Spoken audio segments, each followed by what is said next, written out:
àjíǹde àti ìyè. Jésù Kristi, Jésù Kristi, Jésù Kristi, Ọlọ́run ọba Olódùmarè, onímájẹ̀mú ẹ̀jẹ̀, onímájẹ̀mú ìyè, onímájẹ̀mú ìyè ayérayé, onímájẹ̀mú ẹ̀kọ́ Olúwa lẹ́nu mi. Bí èmi bá ṣe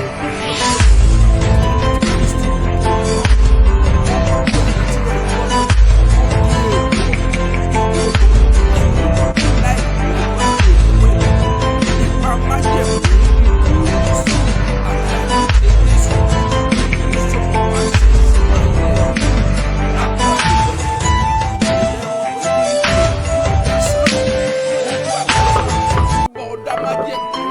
nílé ìyá rẹ, nílé bàbá rẹ, tí wọn kò sí wá ọ̀ka, ìwọ ló jàkàrà wọn, iṣẹ́ jàkàrà wọn.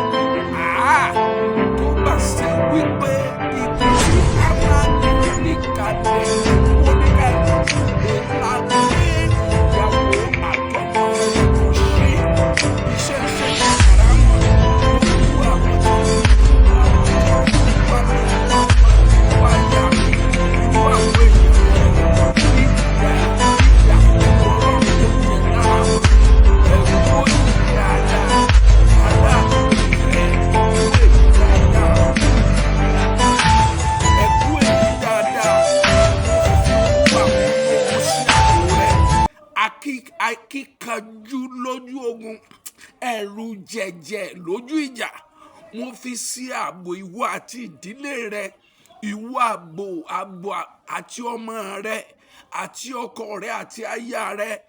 Gbogbo ìgbà tó bá jáde kó o sọ pé ẹ̀mí mímọ́ ó di àjọ lọ, ìwàláyé Ọlọ́run ó di àjọbọ̀ láyọ̀. Ẹ̀yin tí ẹ rí mi gbọ́, ẹ̀yin tí ẹ rí mi gbọ́ o, ó di májẹ̀mú, ó di àṣẹ Ọlọ́run. Ẹnikẹ́ni tí ń rìn lórí erùpẹ̀ ilẹ̀ tó bá pinnu àti dènà iṣẹ́ rere rẹ, tọmọ rẹ, táyà rẹ, idà Ọlọ́run tí ń jà láìláàánú, idà tó jà ní Mákédà, ní Aseka, ní ọjọ́ Aijaloni, a dá wọn lóró ní Bet-Horoni. Ẹnikẹ́ni tó bá lòun ó gbomijé lójú rẹ, irú ẹ̀dá bẹ́ẹ̀ kó kúkú ẹlẹ́yà. Ẹ gbọ́ ọ̀rọ̀ Olúwa, gbogbo ẹ̀yin tí ìrìn àjò yín jẹ mọ́ ìrìn àjò tí dírẹ́fà ni, páílọ́ọ̀tì ni, àwọn tí ń wa ọkọ̀ ojú omi ni. Ẹ gbọ́ ọ̀rọ̀ Olúwa. Olúwa ní kí n sọ̀rọ̀ àṣẹ sí ayé yín, òun náà lẹ ń gbọ́ lẹ́nu mi yìí. Tó o bá ti ń gbọ́ ọ̀rọ̀ yìí sopọ̀ mọ́ ẹbí rẹ, ará rẹ, ọ̀rẹ́ rẹ, ẹ gbọ́ ọ̀rọ̀ Olúwa. Òṣùpá ò ní jáde láàfin Olódùmarè kó farapa, ó ṣe é wọ̀. A kì í ta sánmà lọ́fà, èèwọ̀ ni.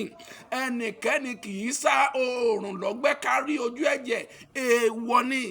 Ìjáde ìwọlé oòrùn kì í gbọgbẹ́. Agbára tí nínú ayé tí kì í farapa. Gbogbo ìwọ tó rí àmì ṣe tó dẹ̀ sí ààrẹ, mo rán àṣẹ Ọlọ́run sínú ayé rẹ. Mo pa ọmọ síbi ìkọ̀kọ̀ ọ̀gá ògo, sábẹ́ òjìji iye Elédùmarè. Ewu ìkẹyìn ayé tí ń jẹ ayé nínú ayé, lórúkọ Jésù ewu kò gbọdọ̀ jẹ́ èmi àtẹ̀yìn. Ẹ gba ìwàláyé Ọlọ́run.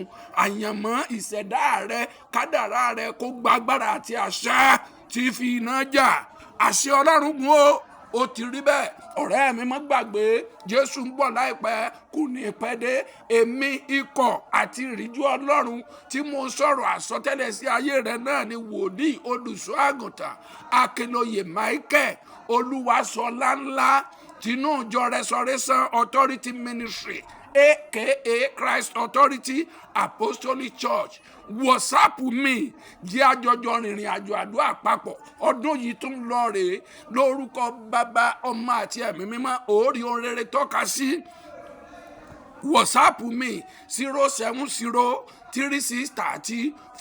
07036304592. Ará mi olùfẹ́, jáwọ́ nínú àgbèrè, jáwọ́ nínú panṣágà, jáwọ́ nínú ẹ̀tàn, jáwọ́ nínú jìbìtì, jáwọ́ nínú ìpànìyàn, jáwọ́ nínú ọtí mímu, jáwọ́ nínú dírọ́ọ̀gì mímu, jáwọ́ nínú ọmọ olóṣó, jáwọ́ nínú ọmọ yahoo. Yóò dára fún ọ, ọ̀nà rẹ là, lórí àánú Ọlọ́run. Títí di ìgbà míì, àjínde àti ìyè Jésù Kristi, Jésù Kristi, Jésù Kristi, ọmọ Ọlọ́run ọ̀gá ògo jùlọ, onímájẹ̀mú ẹ̀jẹ̀.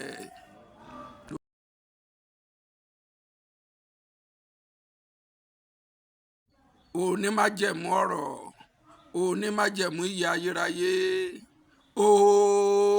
onímájẹ̀mú ọ̀rọ̀.